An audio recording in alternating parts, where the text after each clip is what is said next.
मैं भगवान लाल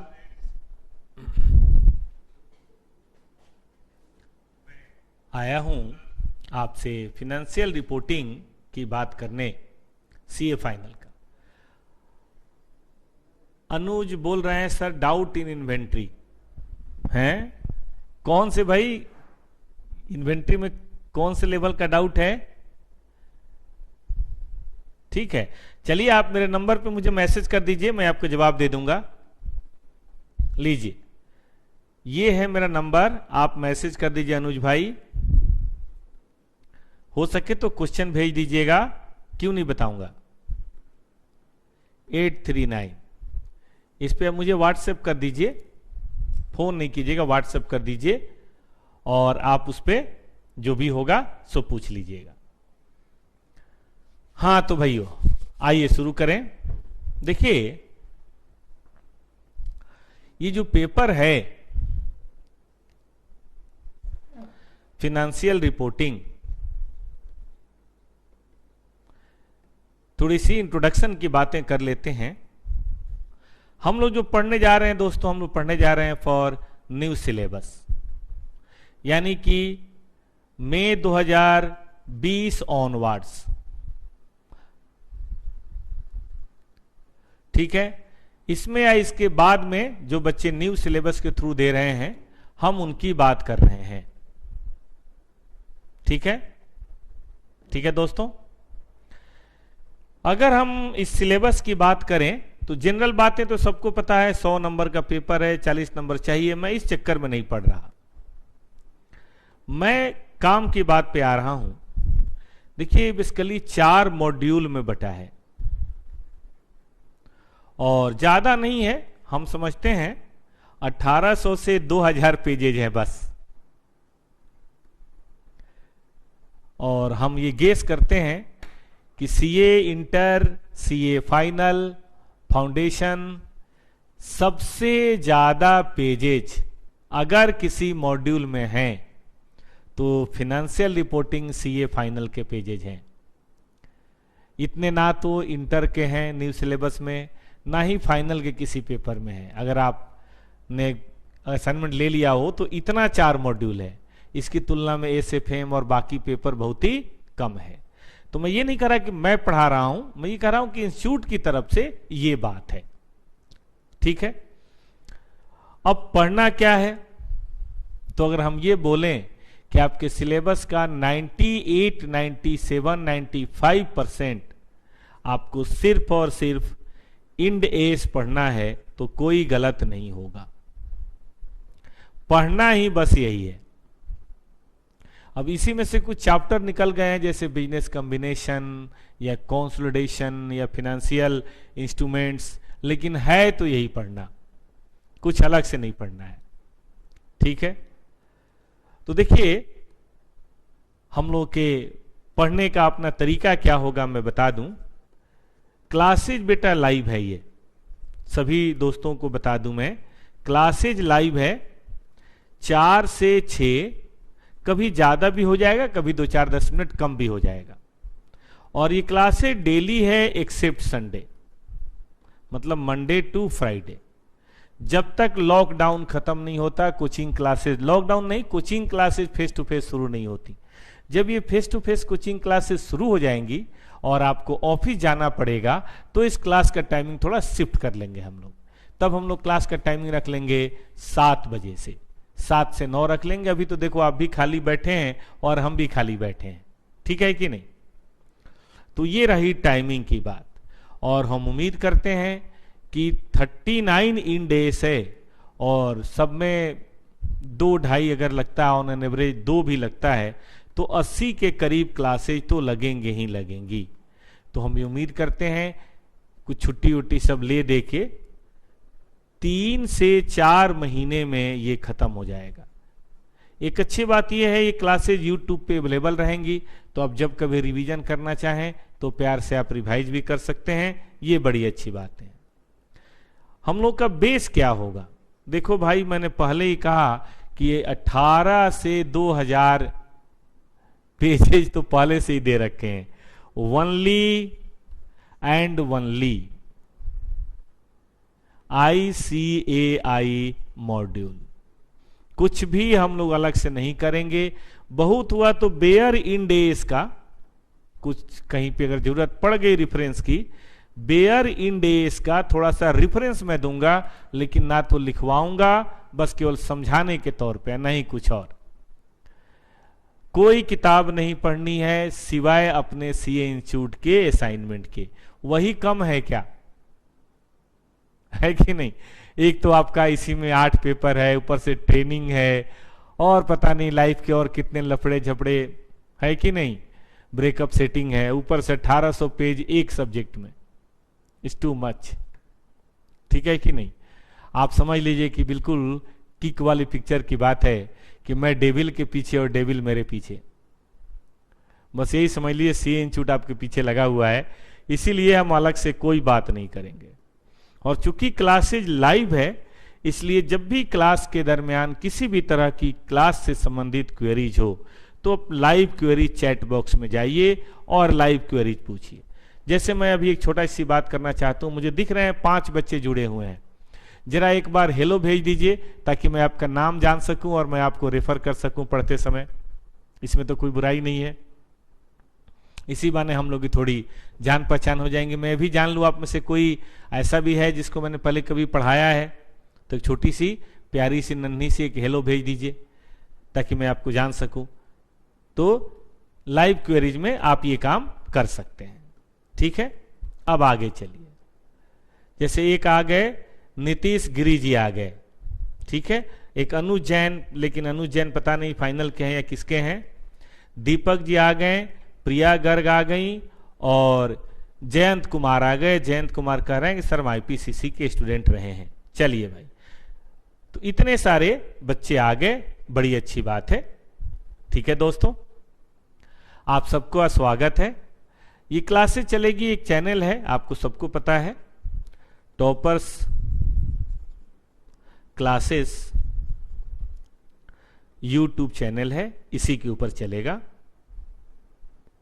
लेकिन चूंकि आपको नोट्स की जरूरत होगी, तो नोट्स के ऊपर भी हम लोगों ने बहुत मेहनत किया है, नोट्स बनाई है। बनाई क्या, 1800 पेजेज की समरी करी है कि कम से कम 1800 पेजेज को कम करके, भाई अगर 500 पेज में वो सारा मसाला रख दिया जाए तो ये ज्यादा अच्छा रहेगा।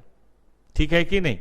तो इसीलिए थोड़ा एक काम करना पड़ेगा आपको, वो भी कुछ खास काम नहीं है, आप सब तो एक्सपर्ट हैं। टेलीग्राम में के चैनल में ना PPT वगैरह भेजना बड़ा आसान होता है, व्हाट्सएप वगैरह में मुश्किल होती है, ग्रुप बनाओ और ये करो। तो हम लोगों ने एक चैनल बना रखा है दोस्तों, टॉपर्स क्लासेस -CA फाइनल। कुछ नहीं करना आपको, उसको जाके बस केवल सब्सक्राइब कर लेना है। उसमें कुछ नहीं होगा, सिर्फ जो नोट्स बनाए जाएंगे, जैसे मैं आपको इंडेस 16 आज पढ़ाऊंगा, तो उसके जो नोट्स होंगे वो नोट्स मैं आपको वहां पे दे दिया करूंगा। ठीक है ना? तो नोट्स आपको वहां मिल जाएंगे। और प्लस अगर कोई नोटिफिकेशन हुआ सीए इंस्टीट्यूट का, या अगर कोई मान लीजिए किसी दिन क्लास नहीं हो पा रही है किसी कारण से, तो वो नोटिफिकेशन वगैरह आपको वहां पे मिलता रहेगा। वो ऑटोमेटिक आता है, आप सब जानते हैं, मास्टर हैं इस काम में। तो ये सिर्फ सीए फाइनल के बच्चों के लिए, इसमें कोई इंटर का, फाउंडेशन का, 11 12 का या किसी का भी और स्टूडेंट नहीं है, सिर्फ आप ही लोग ज्वाइन कीजिएगा। हाँ, सीएमए के अगर कोई स्टूडेंट हैं सीएमए फाइनल के, तो वो भी ज्वाइन कर सकते हैं, उनका भी FR सेम है। SFM वाले सर भी अपना नोट्स इसी में देंगे। और होप सो कल या परसों से हम आपके लिए कॉर्पोरेट लॉ भी हम सब लोग शुरू कर रहे हैं, आपके जो लॉ वाले टीचर लोग हैं वो शुरू करेंगे, और फिर ऑडिटिंग भी शुरू होगी। तो ग्रुप 1 की चारों क्लासेज हम उम्मीद करते हैं 5-7 दिन के अंदर आ जाएगा, और सारी क्लासेज लाइव होंगी। आप क्वेरीज पूछ सकते हैं, सारी बातें कर सकते हैं। ठीक है ना मित्रों? तो ये मैनर सबको उम्मीद है वो क्लियर हो गया। 4 से 6 SFM फाइनेंशियल रिपोर्टिंग, 3 से 4 महीने समय लगेगा। सिर्फ सीए मॉड्यूल से पढ़ाई होगी, बेयर इंडेस का रेफरेंस होगा, क्वेरीज आप लाइव पूछ सकते हैं, कोई मनाही नहीं है, बल्कि उल्टा क्लास इंटरेक्टिव होती है। यूट्यूब चैनल पे क्लासेज आएंगी, टेलीग्राम पे आपका नोट्स आएगा। इसे क्या है, आपका ईमेल आईडी लेने का या फोन नंबर लेने की मुझे जरूरत नहीं पड़ेगी, मैं उस पर डाल दूंगा। जब मर्जी आप डाउनलोड करना ना अपने लैपटॉप में, कंप्यूटर में, या प्रिंट ले लेना, हमें कोई आपत्ति नहीं है। ठीक है ना, हम भी टेंशन फ्री, हमने बना के बैठ नोट डाल देना है, आपने डाउनलोड कर लेना है, बात खत्म, और 1 मिनट क्लिक करते ही डाउनलोड होता है। आप सब तो एक्सपर्ट हैं ही। तो चलिए और बातें ना करते हुए सीधी बात पे आते हैं, और वो बात है, मैंने पहले ही बोला कि इसमें कुछ नहीं पढ़ना है सिवाय इंड एएस के। ये बात आप लोगों ने ध्यान दी, या कहिए तो मैं आपको दिखा देता हूं। 1 मिनट रुकिए, आपकी श्रद्धा के लिए, आपके सेटिस्फेक्शन के लिए मैं सीए इंस्टीट्यूट के साइट से ही डायरेक्टली बोर्ड ऑफ स्टडीज के साइट पे जाता हूं, और वहां से न्यू सिलेबस का मैं असाइनमेंट खोलता हूं, और वहीं से आपको मैं दिखा देता हूं कि आपके सिलेबस में देख रहे हैं मई 2000 ऑनवर्ड्स वाला मैं देख रहा हूं। देखिए, पता नहीं आपको दिख रहा है कि नहीं, लेकिन मैं बता देता हूं। मॉड्यूल 1 के अंदर इंड एएस 1 है, 34 है, 7 है, 15 है, 8 है, 10 है, 13 है, 20 है, 102 है, 101 है, और शेड्यूल 3 का एनेक्सर है। मॉड्यूल 2 के अंदर एसेट से संबंधित 2, 16, 116, 23 number, 36 number, 38 number, 40 number, 105 number और 41 नंबर इंड एएस है, और कुछ नहीं है। मॉड्यूल 3 के अंदर 19, 37, 12, 21, 24, 33, 108 और फिनेंशियल इंस्ट्रूमेंट से संबंधित सारे इंड एएस, और एक चैप्टर का लीजिए फिनेंशियल इंस्ट्रूमेंट है। और मॉड्यूल 4 के अंदर business combination, consolidated financial statement, analysis of financial statement, integrated reporting and corporate social reporting, ये 3 टॉपिक इंड एएस को छोड़ के है। इसीलिए मैंने कहा था 97-98%। तो अब देख सकते हैं कुछ नहीं है सिवाय इंड एएस के। तो मैं शुरू करता हूं मॉड्यूल 2 का एक इंड एएस जो आप पहले से पढ़ चुके हैं काफी हद तक, वहीं से शुरू करता हूं इंड एएस 16। ठीक है मित्रों, तो इंड एएस 16 की बात मैं शुरू करता हूं। मैं वापस क्यों आ गया, मुझे तो उसके अंदर जाना था। ये लीजिए, और जरा सा मैं इसको डाउनलोड कर लूं 1 सेकंड के लिए, ताकि बार बार मुझे इंटरनेट खोलने की जरूरत ना पड़े।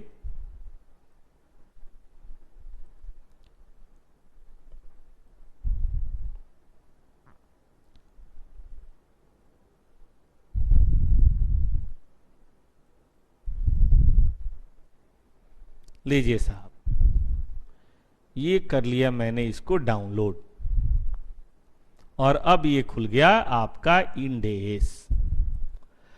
मैं उम्मीद करता हूं कि आप लोगों के पास स्टडी मटेरियल होगा, तो अगर हो तो उसे अपने सामने रख लीजिए, और नहीं हो तो कोई बात नहीं, आप इंस्टीट्यूट की साइट से डाउनलोड कर लीजिएगा। बाकी समरी मैं जो दूंगा वो तो आप डाउनलोड टेलीग्राम से कर ही लेंगे। ठीक है मित्रों, तो चलिए ऊपर वाले का नाम लेके हम लोग अपने कार्यक्रम की शुरुआत करते हैं। जैसा कि आप देख रहे हैं, इसका नाम क्या लिखा है, Indian accounting standard 16 property plant and equipment, ये लिखा है। जब भी हम किसी भी एएस को पढ़ने जाते हैं या इंड एएस को पढ़ने जाते हैं, तो देखिए कुछ बातें हैं जो किसी भी इंड एएस में, यहां से अब क्लास में शुरू करता हूं, part of Ind AS basically होता है। किसी भी, मैं आईएस लिख गया, इंड एएस लिखना है मुझे, तो किसी भी इंड एएस में जो पार्ट होता है दोस्तों, आप सबसे पहले देखेंगे कि वो इंड एएस क्यों है। भाई देखो, मुफ्त में तो कुछ नहीं किया जाता, हम सांस भी इसलिए लेते हैं कि जिंदा रह सकें। तो इंड एएस आखिर क्यों बनाया जाएगा इंस्टीट्यूट के द्वारा या गवर्नमेंट के द्वारा या किसी भी अकाउंटिंग बॉडी के द्वारा? कुछ ना कुछ ऑब्जेक्टिव होता है। पुराने खिलाड़ी हैं सब लोग, आईपीसीसी, सीए, इंटर कई अटेम्प्ट अब दे चुके हैं, तो आपको पता है कि हर एएस कुछ कहता है, बिल्कुल एशियन पेंट्स के रंग की तरह। भाई एएस 2 कहता है कुछ, एएस 3 कुछ कहता है, ऐसे इंड एएस भी कुछ कहेगा। तो हर इंड एएस का ऑब्जेक्टिव होता है कि भाई ये क्यों बना, इसका क्या पर्पज है। और फिर इसके बाद मित्रों बात आती है स्कोप की। स्कोप मतलब ये कहां पे लागू होता है। मान लीजिए कोई इन्वेंट्री है, तो इन्वेंट्री है, कोई लिमिट थोड़े ना है, हजारों तरह की इन्वेंट्रीज हो सकती है। तो ये 2 बातें करता है कि हम क्या शामिल करते हैं और ये क्या शामिल नहीं करते हैं। तो हम लोग इंड एएस 16 पढ़ेंगे, उसके अंदर भी स्कोप होगा कि किस पीपीपी पे, कि किस पीपीई पे लागू होता और किस पे लागू नहीं होता। तो एक दायरा, हर कानून का दायरा होता है। इंड एएस भी क्या है दोस्तों, अकाउंट के कानून है। तो उन अकाउंट के कानून का दायरा यहां पे तय हो जाता है। फिर अब देखिएगा हर इंड एस में या हर एस में या हर एक्ट में, हर लॉ में आपने देखा होगा एक अगली बात आती है और वो बात आती है डिफिनीशन, है ना।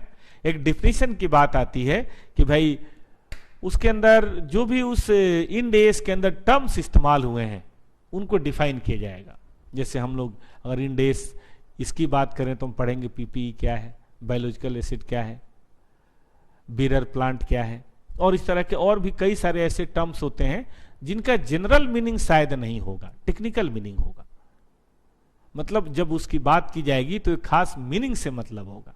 एक तो होता है ना जनरल इंग्लिश है या जनरल हिंदी है, उसका खास मतलब नहीं है, लेकिन एक होता नहीं खास मतलब हमारे लिए है। जैसे बीरर प्लांट, बीरर प्लांट का शायद इंग्लिश में पता नहीं क्या मतलब होगा, वो प्लांट जो कुछ बियर करता हो, लेकिन हमारे यहाँ ऐसा नहीं। हमारे यहाँ बीरर प्लांट का एक खास टेक्निकल डिफिनीशन है और उसी टेक्निकल डिफिनीशन के अंदर हम इस बीरर प्लांट की बात करेंगे, ठीक है ना।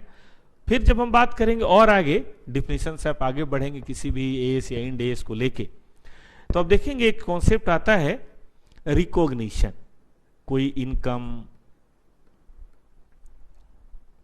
कोई एक्सपेंस, कोई एसेट, कोई लायबिलिटीज, कोई प्रोविजन, अगर किसी भी चीज को मानने है तो उसको मानने के क्या कंडीशंस हैं, क्या सिचुएशंस हैं, किन बातों का खास हमें कंसिडरेशन देना है, ध्यान देना है, ये सारी बातें वहां हम देखते हैं, ठीक है दोस्तों।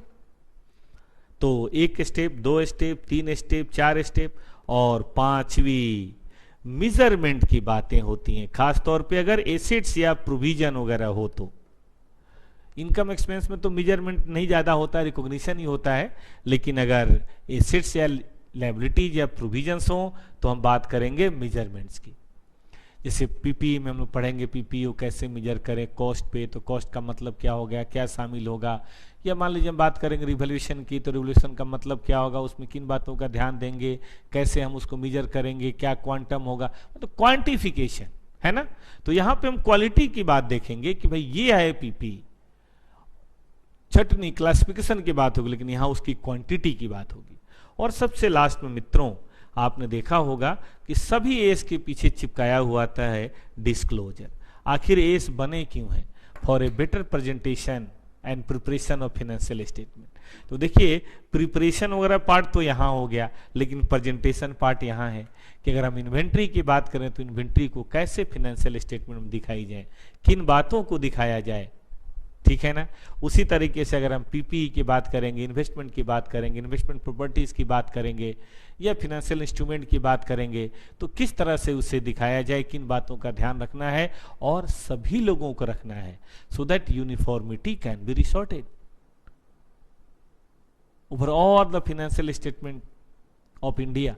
ये बड़ा जरूरी है, ठीक है कि नहीं। तो 6 बातों में अब जब कभी दोस्त पढ़ेंगे तो अब देखेंगे यही 6 बातें आएंगी। ऑब्जेक्टिव आएगा, स्कोप आएगा, डिफिनेशन आएगा, रिकॉग्निशन आएगा, मेजरमेंट और डिस्क्लोजर। जब तक ये बातें आ ना जाए समझिए एस खत्म नहीं हुआ, ठीक है कि नहीं। एग्जाम पॉइंट ऑफ व्यू से ज्यादा क्या जरूरी होता है जरा समझिएगा, ये 2 पोर्शन।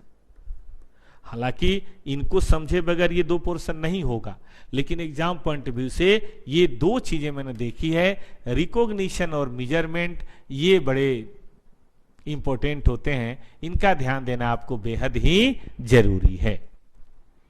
तो अगर आप कहें तो शुरू किया जाए। आइए हम शुरू करते हैं इंड एस 16,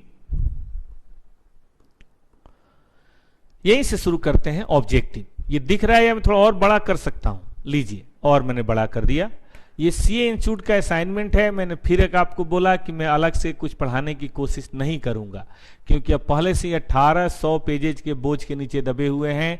मैं अपना ज्ञान और आपको डाल दूं, ये उचित नहीं है। मेरी एक ही ड्यूटी रहेगी, इस असाइनमेंट की लिखी हुई हर बात को एक आम आदमी की लैंग्वेज में, टेक्निकल बात को एक आपकी समझ में समझा सकूं। अगर मैंने समझाया तो मैं सक्सेसफुल हूं, नहीं तो फिर बेकार क्लास है। तो यही हमारा ऑब्जेक्टिव है, इसी बात को लेके दोस्तों हम बैठे हुए हैं, ठीक है। तो आइए शुरू करते हैं। क्या कहता है ऑब्जेक्टिव, देखिए सब कुछ है। ऑब्जेक्टिव अकाउंटिंग ट्रीटमेंट को बताता है। पीपी पहले फिक्स्ड एसेट बोलते थे, अब नाम बदल के पीपीई हो गया है। भाई इसके अंदर रिकॉग्निशन की बात हम लोग पढ़ेंगे, मेजरमेंट की बात पढ़ेंगे, डिप्रिसिएशन की बात पढ़ेंगे और एक इंपेयरमेंट लॉस की बात करेंगे। हालांकि सही पूछिए तो इंपेयरमेंट लॉस की यहां पढ़ाई है नहीं, उसके लिए अलग इंड एस है, लेकिन हल्की सी बात यहां करी गई है इसलिए चलो दे दिया। तो पीपीई को हम कैसे रिकॉग्नाइज करेंगे अपने बुक्स में, किस वैल्यू पे उसे रिकॉग्नाइज करेंगे, कैसे अपने बुक्स में कैरी करेंगे, अगर डिप्शन चार्ज करना पड़े तो कैसे चार्ज करेंगे, और इंपेयरमेंट लॉसेज की बातें कैसी होंगी। ठीक है, इसके अलावा हम इसको कॉस्ट पे मेजर करेंगे, रिवैल्यूएशन मॉडल क्या है, और अगर ऐसा कभी होता है तो डिप्रिसिएशन की कैसी बात की जाएगी, ये सारी चीजें इसके अंदर कही जाएंगी। ये एग्जाम के लिए नहीं है, समझने के लिए है। तो अब समझ लीजिए कि पीपीई से संबंधित सारी चीजों के लिए ये बातें हैं। ठीक है, अब आइए स्कोप की बात करते हैं। साफ साफ लिखा है कि standard apply on accounting except some other accounting treatment is prescribed in any other standard. अगर किसी और स्टैंडर्ड के अंदर बात है कि देखो हम बात करें आपसे, पीपीई पे बहुत सारे एएस लागू होते हैं, लीज भी हो सकता है, हम पढ़ेंगे, एग्रीकल्चर वाले भी हो सकते हैं, इन्वेस्टमेंट प्रॉपर्टी भी हो सकता है, held for sale in short period of time भी हो सकता है, और कई तरह की बातें हो सकती हैं। इस पे कम से कम मुझे जहां तक लगता है 5 से 6 डायरेक्ट एस हैं जो पीपीई पे लागू होते हैं। तो पीपीई पे और कोई अगर इंड एस हम लोग पढ़ेंगे, जब पढ़ेंगे तो देखेंगे, लेकिन जब तक वो नहीं पढ़ते तब तक समझिए कि यही लागू होगा। देखिए ना, आपके सामने ही 2-3 दिखाई दे रहा है।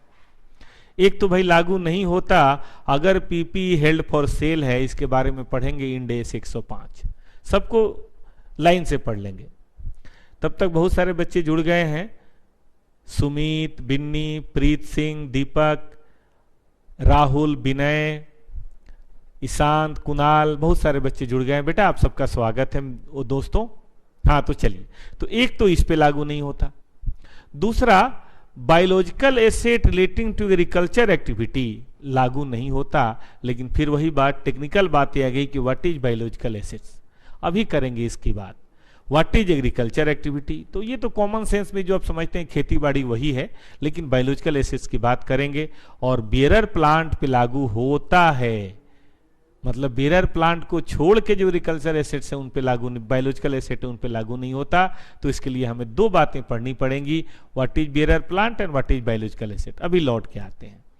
ठीक है, इसके अलावा एक्सप्लोरेशन और इवेल्युएशन एसेट्स, कई बार ना कहीं तेल है या कहीं गोल्ड है या इस तरह की जो बातें हैं उसके लिए एक्सप्लोरेशन होता है, तो उसमें हम बहुत सारी एसेट्स का इस्तेमाल करते हैं, उसका एक अपना ट्रीटमेंट है, हम लोग पढ़ेंगे इंड एस 106। तो ये समझिए कि 105, 106 ना इसी का एक छोटा पार्ट है।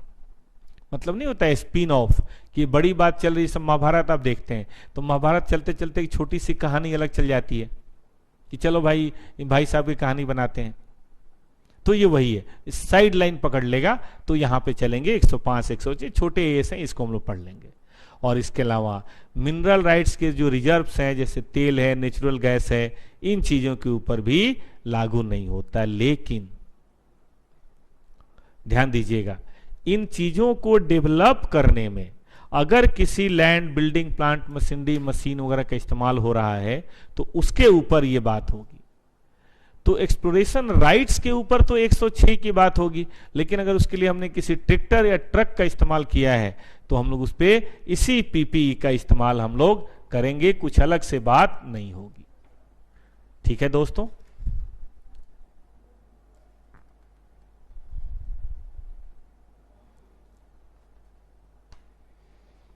आगे आइए।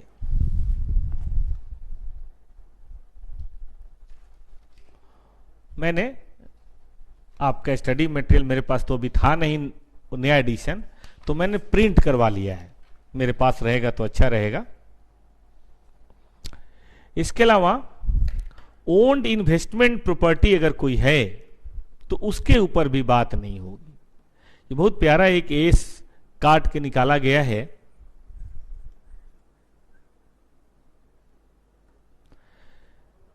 कि इन्वेस्टमेंट प्रॉपर्टीज के लिए एक इंड एस 40 लाया गया है। रेंटल इनकम वगैरह कमाने की जो बातें होती है ना, हालांकि कुछ रेंटल इनकम इसके अंदर भी शामिल है, लेकिन एस 40 के अंदर भी कुछ चीजें हैं, तो उन इन्वेस्टमेंट प्रॉपर्टीज वगैरह के ऊपर पीपीई वाला एस लागू नहीं होगा।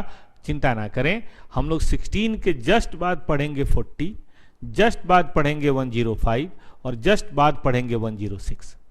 इसी को पहले पेयर में हम लोग पढ़ेंगे ताकि सारे पीपीई के बारे में जानकारी मोर और लेस आ जाएगी। ठीक है, तो अभी थोड़ा सा आपको अटपटा सा लग रहा होगा, लेकिन थोड़ा बियर कीजिए, धीरे धीरे बात बनेगी। हम सिंपल से ये कहना चाहते हैं, जिस पे एस 40 लग जाए, जिस पे एस 41 भी है, एग्रीकल्चर अभी देखा आपने ऊपर 41 लग जाए, जिसके ऊपर 105 लग जाए, जिसके ऊपर 108 लग जाए, सॉरी 106 लग जाए, या मिनरल राइट्स वगैरह के बारे में, उसके ऊपर इंडेस लागू नहीं होगा। बाकी सबके ऊपर, सभी तरह के पीपीई के ऊपर ये इंडेस लागू होगा। लेकिन सवाल ये है, भाई साहब ये पीपीई है क्या? बाकी बातें तो बाद में होती रहेंगी, पहले तो यही हो जाए कि व्हाट इज दिस पीपीई। तो देखिए, पीपीई के बारे में बोला गया है कि वो टेंजिबल एसेट्स हैं that are held for use in production, supply of goods, rental to other या एडमिनिस्ट्रेटिव पर्पज। अगर आपके पास कॉपी पेन हो तो कुछ चीजें मैं लिखवाना भी चाहता हूं, इसी बहाने दोस्तों समरी हो जाएगी। और कुछ लिखेंगे तो आप भी थोड़ा सी, ज्यादा नहीं लिखवाऊंगा, मैं खुद ज्यादा लिखवाने के सख्त खिलाफ टाइप का टीचर हूं, मैं समझने पे ज्यादा जोर देने की बात करता हूं, लेकिन कुछ चीजें हमें याद भी करनी पड़ेंगी, तो उसके लिए मैं चाहूंगा थोड़ा बहुत आप लिखते भी चलें तो आपको भी मजा आएगा। लिखिए और आप एक इन्वॉल्वमेंट सा फील करेंगे, वरना आपको लगेगा कि हम तो क्या कर रहे हैं, पेज पलट रहे हैं, ऐसा नहीं लगना चाहिए। आइए, प्रॉपर्टी, प्लांट एंड इक्विपमेंट, मैं यहीं से शुरू करता हूं। क्या है डेफिनेशन? आप कहेंगे सर स्कोप और वो क्यों नहीं लिखवाया, एग्जाम में कभी आता नहीं है, वो समझने के लिए है, पढ़ने के लिए है। देखिए, सबसे पहली जो बात है, टेंजिबल होना चाहिए, यानी कि अगर वो इंटेंजिबल है तो निकल गया। फिर उसके ऊपर अलग से हम लोग पढ़ेंगे इंटेंजिबल एसेट। मैंने कहा ना 6-7 एस हैं जो पीपीई पे लागू होते हैं, और सबको एक ही साथ हम लोग पढ़ लेंगे, आप चिंता ना करें। Are intangible assets that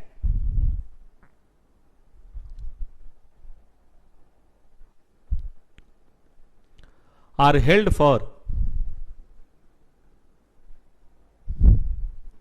production or supply of goods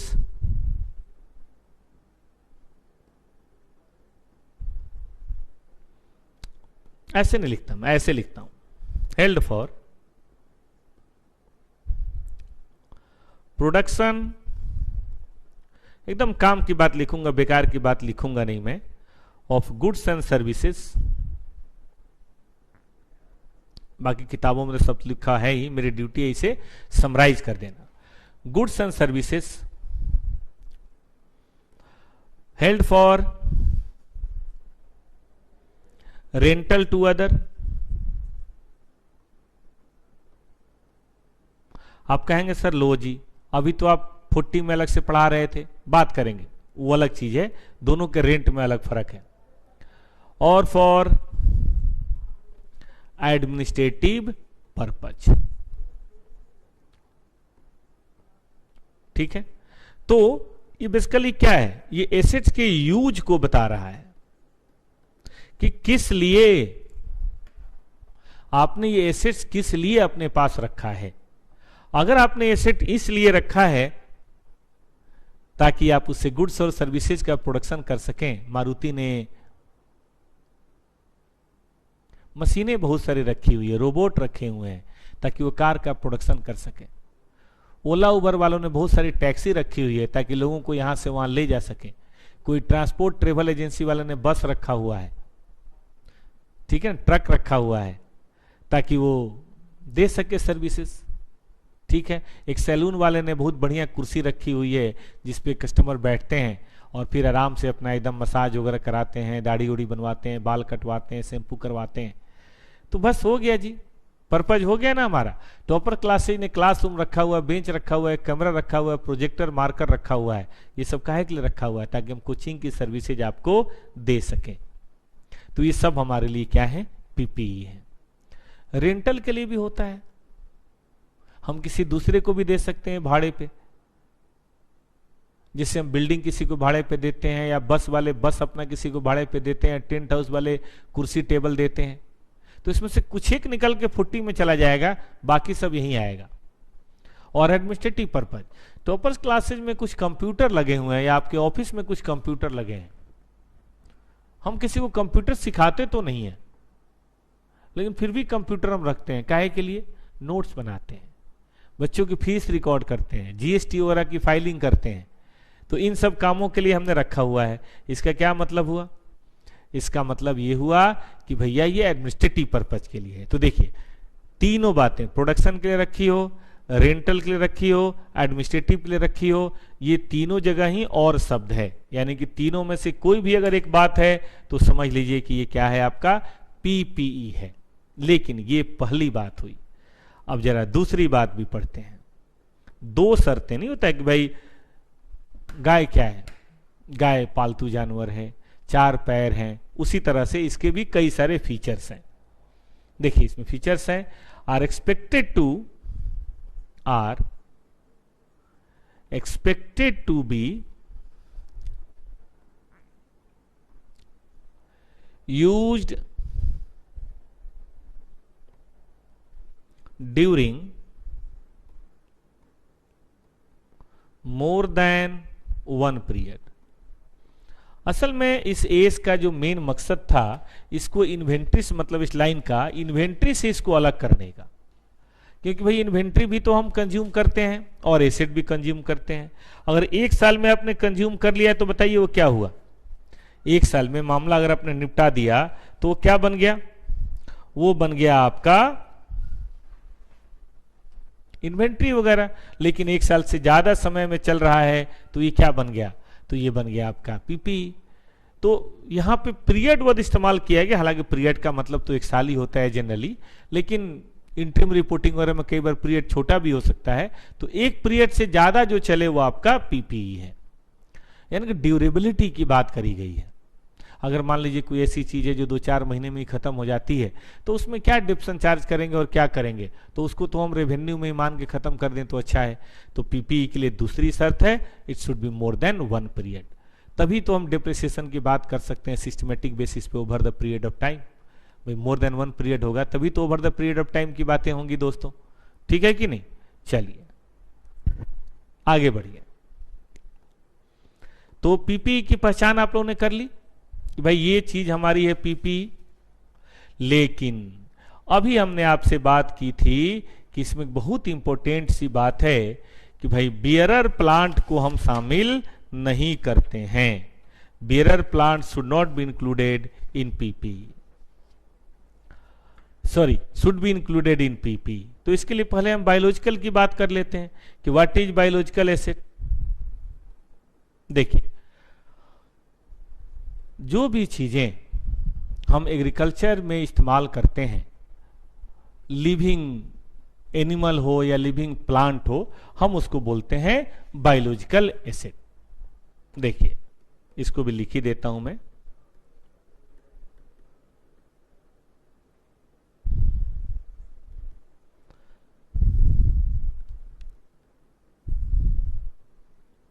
living animal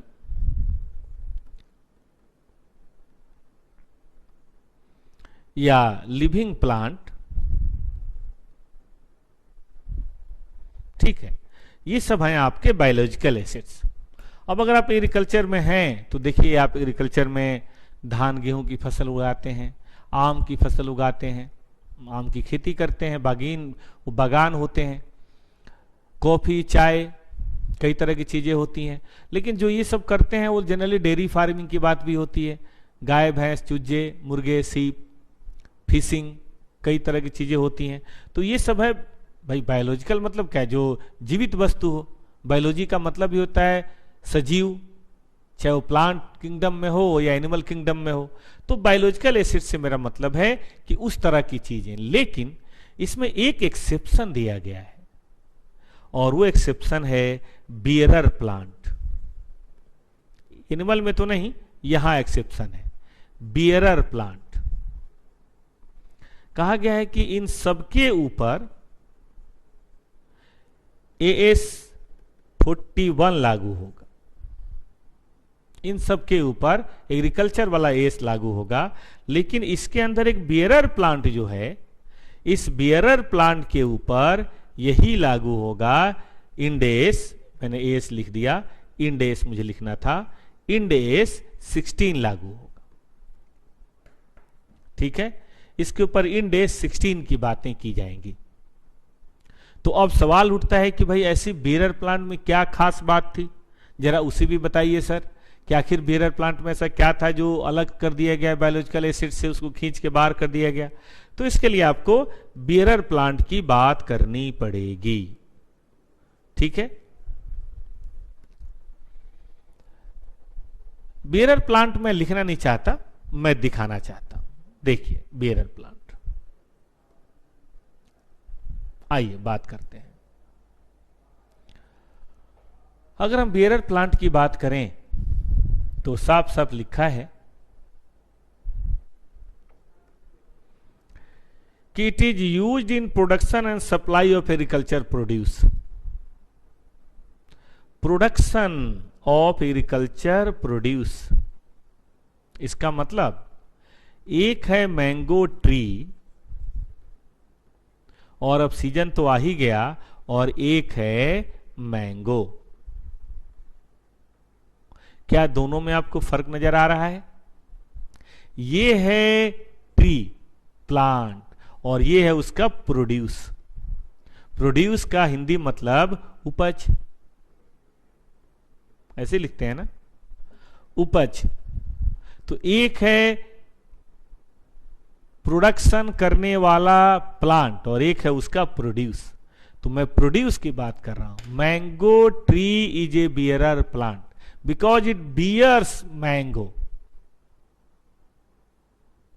ठीक है, हम एग्रीकल्चर प्रोडक्शन में मैंगो का अपना इस्तेमाल करते हैं, हम मैंगो को बेचते हैं और पेड़ तो जहां का तहां रहता है, और expected to bear produce for more than 1 year. अब जैसे कुछ फूल है, तो फूल खिलता है, जैसे मान लो गेंदे के फूल की खेती होती है, सूरजमुखी के फूल की खेती होती है, तो उसमें क्या है कि फूल ना खिलता है और उसको तोड़ के मार्केट में बेचते हैं, फिर वो खिलता है फिर बेचते हैं, फिर खिलता है फिर बेचते हैं, लेकिन वो 3 महीने 4 महीने 6 महीने साल भर में सूख जाता है।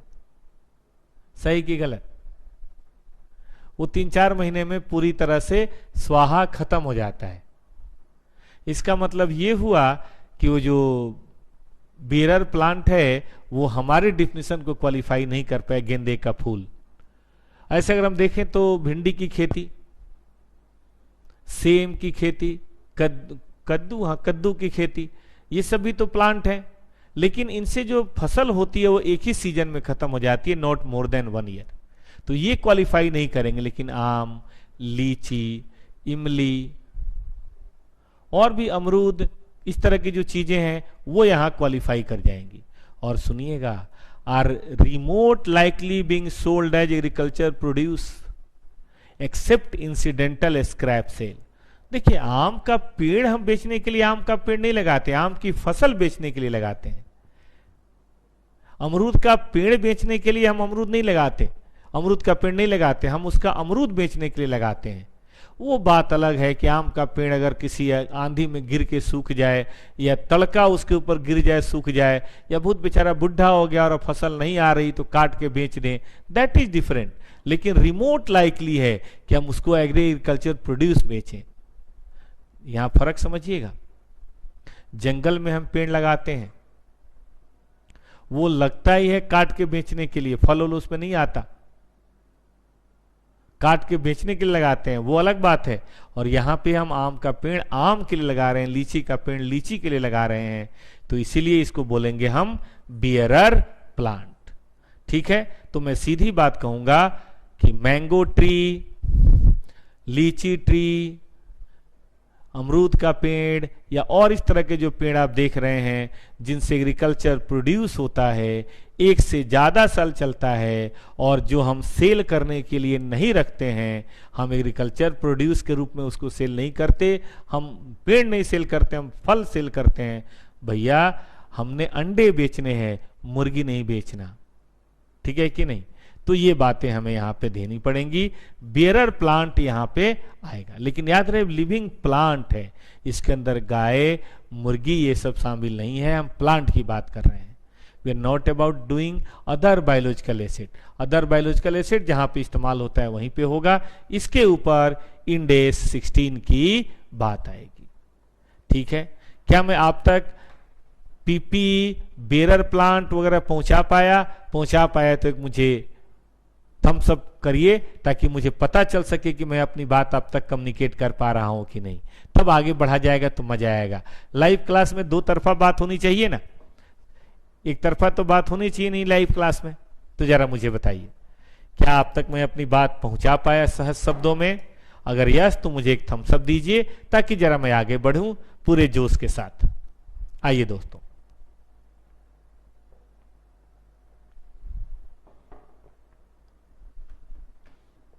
मैं वेट कर रहा हूं आपके थम्स अप का।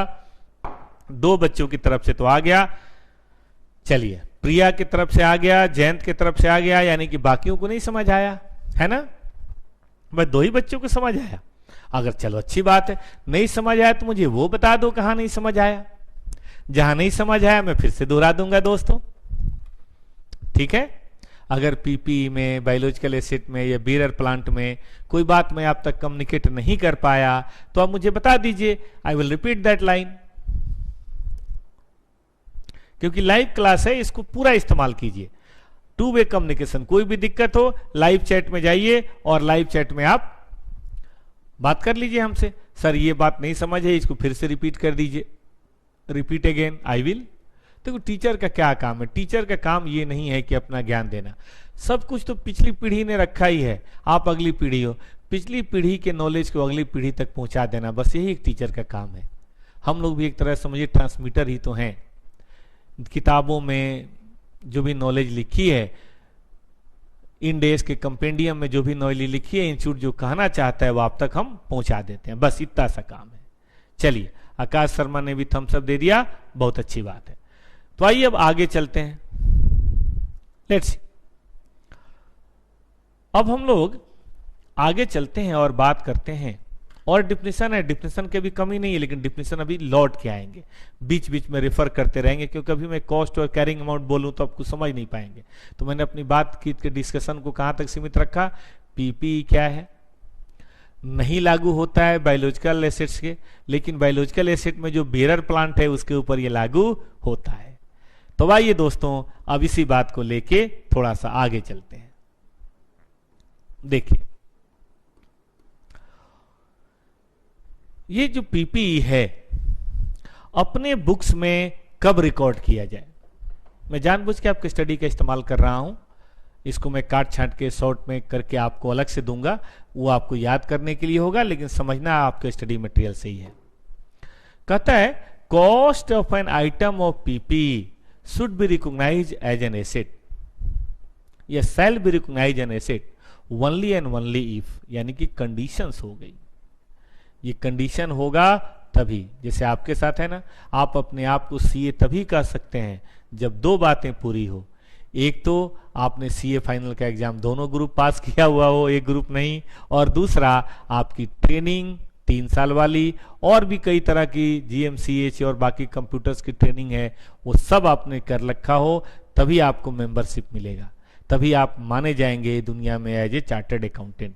उसी तरह से मेरे मित्रों यहाँ है, ठीक है, कि cost shall be recognise an asset only if it is probable. Probable का आपने इंटर में एज 29 में मीनिंग पढ़ा होगा कि मोर लाइकली देन नॉट, मतलब जिसके होने के चांसेस नहीं होने के चांसेस से ज्यादा है उसको बोलते हैं प्रोबेबल। जैसे चलिए मैं आपसे एक पोल लेता हूं, 3 मई परसों लॉकडाउन का लास्ट डे है, आपको क्या लगता है 3 मई के बाद पूरी इकोनॉमी खोल दी जाएगी या नहीं खोली जाएगी? क्या चांसेस है? प्रोबेबल है, नॉट प्रोबेबल?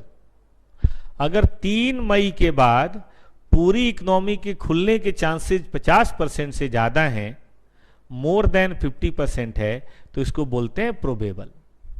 और अगर 50% और लेस है तो इसको बोलेंगे नॉट प्रोबेबल। क्या कहते हो? ओपिनियन दीजिए अपना, अरे फाइनल के स्टूडेंट हो, बताओ भाई, गेस करो। एस्टिमेट करना तो अकाउंटेंट की आदत है। आपके हिसाब से 3 मई के बाद सिचुएशन प्रोबेबल है, इकोनॉमी खुलेगी या नहीं खुलेगी? Opening of the economy in normal course of action is probable और नॉट? किसी ने नहीं बताया, कमाल है। अरे भाई इतना आप खींचे खींचे से क्यों रहते हैं? एकदम ऑफिस में बहुत बोलने ही नहीं देता क्या? आदत छूट गई है बोलने की? इंटर और क्लास में तो बहुत शोर करते हैं आप लोग। अभिषेक और प्रिया 2 बच्चों ने कहा कि सर नॉट प्रोबेबल, यानी कि इनके हिसाब से 50% से भी कम चांसेज है इकोनॉमी के ओपन होने के, इसीलिए इन्होंने कहा नॉट प्रोबेबल। और अगर इनको अगर लग रहा होगा कि 50% से ज्यादा है तो ये लोग बोलते कि प्रोबेबल है। तो उम्मीद है प्रोबेबिलिटी का मतलब आप समझ गए यहां क्या मतलब है प्रोबेबल से। तो देखिए, it is probable that future economic benefit associated with the item will flow to the entity. सही पूछिए तो ये डिफिनेशन पीपीई की नहीं है, ये डिफिनेशन किसी भी एसेट की है।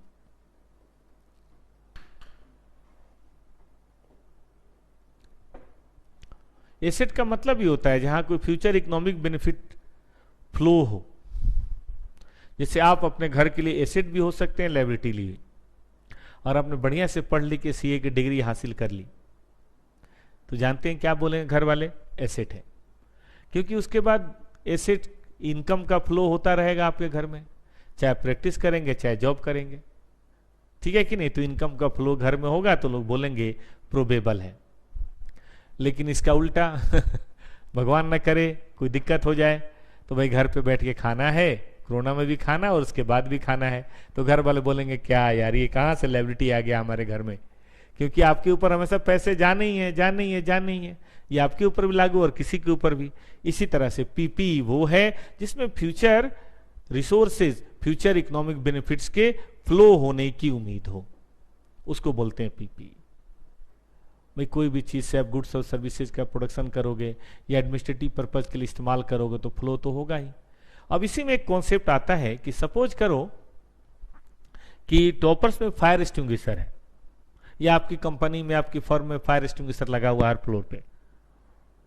फायर एक्सटिंग्विशर से तो कोई आमदनी नहीं होती, तो क्या वो पीपी है कि नहीं? फायर एक्सटिंग्विशर हर फ्लोर पे लगा है। फायर एक्सटिंग्विशर से तो आपके फर्म में ऑडिट नहीं होता या कंपनियों में कोई काम नहीं होता। तो वेदर इट इज पीपीई और not as per first, PPE और नॉट, पहली कंडीशन पूछ के बताइए। पहली कंडीशन के सांचे में इसको कसिए और मुझे बताइए fire extinguisher is a PPE और not? Tell me my dear friend. अरे लाइव क्लास है यार, इंटरेक्ट करो, फॉर्म योर ओपिनियन। अरे क्या हो जाएगा, गलत ही तो हो जाएगा, लेकिन ओपिनियन फॉर्म करना तो आ जाएगा ना। और एक बार जिसका गलत हो जाएगा दोबारा उससे वो गलती थोड़ी ना होगी। चलो चलो जल्दी करो, जल्दी करो।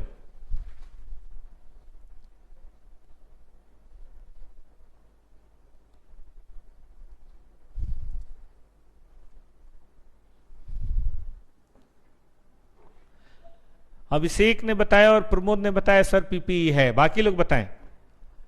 फायर एक्सटिंग्विशर जो लगा है उससे ना तो कोई सेल होनी है ना ही कोई सर्विसेज होनी है, फिर भी वो शामिल होगा या नहीं होगा?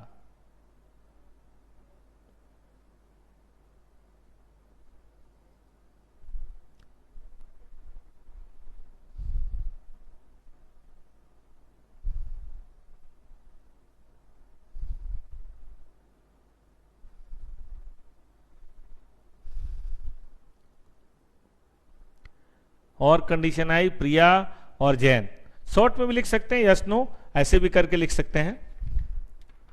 चलिए मैं बता दूं, ये जो लाइन कही गई है इकोनॉमिक बेनिफिट एसोसिएटेड, इंडिविजुअली कोई जरूरी नहीं है, ये ग्रुप के रूप में मिलके भी आ सकता है, जिसको हम लोग बाद में पढ़ेंगे इंपेयरमेंट ऑफ एसेट में, कि कई एसेट्स ऐसे होते हैं जो इंडिविजुअल कुछ करने में सक्षम नहीं होते, लेकिन जब ग्रुप ऑफ एसेट्स के रूप में बात करते हैं CGU बोलते हैं, कैश जनरेटिंग यूनिट, तब वो काम करते हैं। फॉर एग्जाम्पल बताता हूं मैं आपको, कोई कोचिंग क्लासेज है, अब कोचिंग क्लासेज में बेंच से थोड़ा ना पैसा आता है, पंखे से थोड़ा ना पैसा आता है, बोर्ड से थोड़ा ना पैसा आता है, बिल्डिंग से थोड़ा ना पैसे आता है, लेकिन सब मिला के तो आता है। तो इसलिए टीम की बात भी हो सकती है। फायर एक्सटिंग्विशर जरूरी है, नहीं होगा तो आपको दिल्ली म्युनिसिपैलिटी कॉर्पोरेशन चलने ही नहीं देगा, आके बिल्डिंग सील कर देगा। इसी तरह से मान लीजिए कोई हजार्डियस केमिकल का प्लांट है, आप लोग तो ऑडिट पे जाते होंगे, कोई हजार्डियस केमिकल का प्लांट है मान लीजिए, पॉल्यूशन कंट्रोल वालों ने उन्हें इसी बेसिस पे परमिशन दिया वो प्लांट चलाने का कि आप एक वाटर ट्रीटमेंट प्लांट लगाएंगे और जो भी सीवेज निकलेगा उसको पहले ट्रीट करेंगे और तब किसी नेचुरल फ्लो में, रिवर में या कहीं भी उसको डिस्चार्ज करेंगे, उसके पहले डिस्चार्ज नहीं करेंगे आप। ठीक है, अब बताइए वो जो पॉल्यूशन इक्विपमेंट लगे हैं या वाटर ट्रीटमेंट प्लांट लगा है वो जरूरी था कि नहीं? तो मेरा कहना है बिल्कुल जरूरी है, उसके बगैर कैसे बात बनेगी? ठीक है कि नहीं? तो इसीलिए पीपीई में जरूर नहीं कि हम इंडिविजुअली एकदम गामा पहलवान हो, हम मिल के भी बात कर सकते हैं। ठीक है कि नहीं? 2, 3, 4 एसेट का ग्रुप भी हो सकता है और उसके थ्रू हम काम करेंगे। जरूरी है वो जो स्टैंड बाई इक्विपमेंट वगैरह होते हैं उन सब चीजों की भी इंपॉर्टेंस होती है, कोई दिक्कत नहीं है। ठीक है, और दूसरी condition, the cost can be measured reliably. ठीक है, कि कॉस्ट को आपको रिलायबल मेजर करना चाहिए। हम देखते हैं जनरली कोई भी पीपी हम एक्वायर करते हैं तो उसकी कॉस्ट का मेजरमेंट आसानी से हो जाता है। कभी कभी थोड़ी दिक्कत होती है, जैसे कोई सेल्फ जनरेटेड एसेट वगैरह हो गया, वहां थोड़ी सी समस्या आती है, लेकिन उसके बारे में भी प्रिंसिपल्स बने हुए हैं कि सेल्फ कंस्ट्रक्टेड एसेट को कैसे मेजर करेंगे, या कभी एक्सचेंज हमने कर लिया तो कैसे मेजर करेंगे। असल में हमारी समस्या क्या है कि हम मनी मेजरमेंट कॉन्सेप्ट में जीते हैं दोस्तों। जब तक हम किसी को मेजर नहीं करेंगे, चाहे वो कॉस्ट हो, चाहे उसकी कोई और वैल्यू हो, रियलाइजेशन वैल्यू हो, रिप्लेसमेंट वैल्यू हो, व्हाटएवर, तब तक बुक्स में लिख नहीं सकते। ठीक है कि नहीं? तो इसीलिए यहां पे हुआ कि कॉस्ट का मेजरमेंट करना जरूरी है। हम लोग अब आगे पढ़ेंगे, इनिशियल रिकॉग्निशन कॉस्ट पे करना है। तो जब तक कॉस्ट का मेजरमेंट नहीं हुआ तब तक कैसे बात बनेगी? और इसलिए बड़ा डिटेल दिया हुआ है कि अगर आप परचेज करेंगे तो कॉस्ट कैसे मेजर करेंगे, एक्सचेंज करेंगे तो कैसे करेंगे, सेल्फ कंस्ट्रक्ट करेंगे तो कैसे करेंगे, सबके बारे में दोस्तों दिया हुआ है। तो अब चिंता ना करें, ये दोनों बातें अपने दिमाग पे डाल लें कि भाई कोई भी एसेट्स तभी बुक्स में एज ए एसेट लिखी जाएगी, कोई भी पीपी तभी अपने बुक्स में एज ए एसेट लिखी जाएगी। बताइए, जब 2 शर्तें पूरी हो, एक तो future economic benefit associated with item will flow to the entity, और दूसरा cost of the item can be measured reliably. आगे बढ़ने की इजाजत है? चलिए देखिएगा, ये फ्लो चार्ट वही बता रहा है कि इकोनॉमिक बेनिफिट हो, कॉस्ट हो, तभी आप रिकॉग्नाइज कर सकते हैं। ये जरा पढ़िए,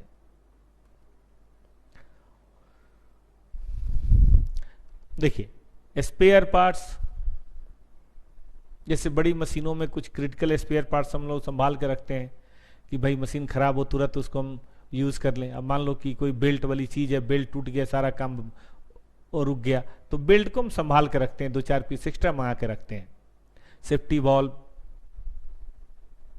स्टैंड बाई इक्विपमेंट कि चल रहा है लेकिन कुछ टूटने फूटने वाली चीज होती है तो उसको संभाल के हम 2-4 पीस और खरीद लेते हैं। सर्विस इक्विपमेंट, कहता गया कि भाई इनको आप तभी इन डेज 16 के अंदर पीपी में मानेंगे जब वो डिफिनीशन के क्राइटेरिया को फुलफिल करेंगे, और नहीं करेंगे तो इन्वेंट्री में डालो ना यार, इन डेज 1 के अंदर डालो। तो बहुत अच्छी बात हो गई।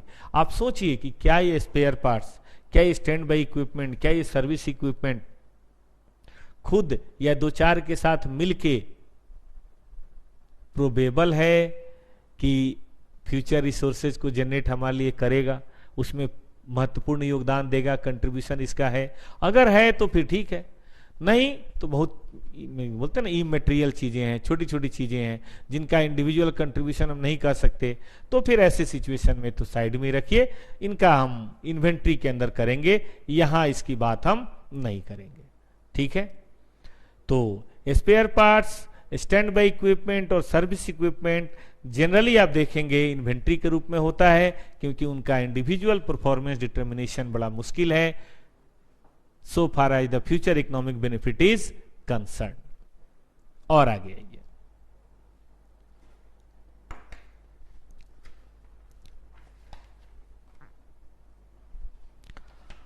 अब हम आपसे थोड़ी सी आगे की बात करेंगे, फिर लौट के वापस आएंगे, और वो बात है कि रिकॉग्निशन तो हो गया, अब जरा बात करते हैं मेजरमेंट की। ध्यान दीजिए, देखिए ये इसका दूसरा मेन इंपॉर्टेंट पार्ट है, तीन ही पार्ट होता है कहीं भी, एक रिकॉग्निशन हमने देख लिया, और अब हम एक बात करेंगे मेजरमेंट की।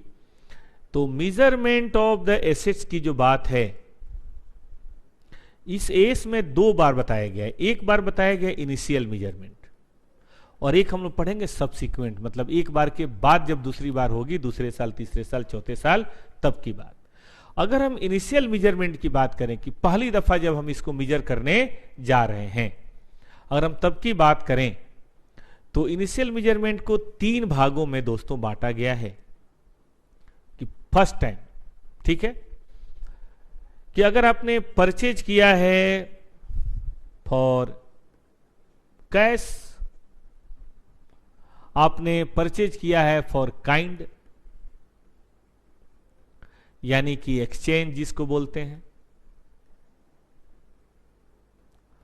और एक है कि परचेज किया ही नहीं है, हाँ फ्री में लाए हैं, चुरा के नहीं, सेल्फ कंस्ट्रक्टेड।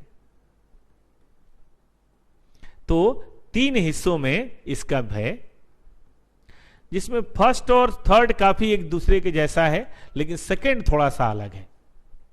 तो मैं आपसे सामने बात करना चाहूंगा पहले फर्स्ट की, कि परचेज ऑफ एसेट्स की बात अगर हम करते हैं फॉर कैश, तो उसको कैसे अपने बुक्स में हम मेजर करेंगे, कितनी वैल्यू दिखाएंगे, कब दिखाएंगे वो तो पता है, जब दो कंडीशन पूरी होगी, उसमें से दूसरी कंडीशन कॉस्ट की थी, तो चलिए उसी की बात करते हैं। एस कहता है कि जो इनिशियल रिकॉग्निशन होगा ना, should be initially measured at cost. Initial measurement always at cost, मतलब पहली दफा हम रिवैल्यूएशन में नहीं जाएंगे, बाद में तो अलाउ है, करेंगे इसकी बात, but first time it will always be on cost. Initial recognition will always be at cost. ठीक है, आइए तो परचेज की बात करते हैं।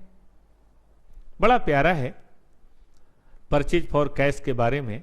एस कहता है, ये जो मैं बीच में बातें छोड़ रहा हूं बेटा, छोड़ूंगा नहीं, लौट के दोबारा आऊंगा, एक सही समय पे लौट के आऊंगा। तो यहां तो मैंने आपसे कर दिया कि ऑलवेज एट कॉस्ट। अब आइए मेजरमेंट में कंपोनेंट ऑफ कॉस्ट की बात करते हैं। ये चीज याद करने की है, क्योंकि प्रैक्टिकल क्वेश्चन मित्रों इस पे बनेगा, इस पे प्रैक्टिकल क्वेश्चन बनेगा। ये वही है जो आपने AS10 में पढ़ा होगा। अगर आपने नया AS10 पढ़ा हो या पुराना AS भी पढ़ा हो, तो सबके अंदर ये है, थोड़ी सी चेंजेज है पुराने AS से। नए AS से तो ना के बराबर चेंज है, पुराने AS से थोड़ा सा बदलाव है कि भाई the cost will consist first purchase cost including import duty, अगर आपने बाहर से लाया है तो, और नॉन रिफंडेबल परचेज कॉस्ट, जैसे मान लीजिए इंडिया में खरीदा और GST वो है जिस पे आपको कोई क्रेडिट नहीं मिलना है, इनपुट क्रेडिट नहीं मिलना है, लेकिन अगर कोई ट्रेड डिस्काउंट है या रिबेट है तो उसे घटा दीजिए। तो ये तो बड़ा शुरू से रहा है कि परचेज कॉस्ट लेना है, किसी तरह का नॉन रिफंडेबल टैक्सेज लेना है, यानी कि टैक्सेज अगर रिफंडेबल है, टैक्सेज अगर एडजस्टेबल है, तो that will not form part of your cost. आपने कोई मशीन खरीदी जिसके ऊपर का GST आपको फ्यूचर में रिफंड होने की उम्मीद है, तो उसे आप शामिल नहीं करेंगे। आप शामिल कैसे करेंगे? जो नॉन रिफंडेबल है। लेकिन अगर कोई ट्रेड डिस्काउंट या रिबेट मिला है तो घटा लीजिए, because that is not your cost. Okay ना? तो पहली बात याद रही, पहली बात वही है जो हम लोगों ने इन्वेंट्री वगैरह में या फिक्स्ड एसेट में कहीं भी पढ़ा है।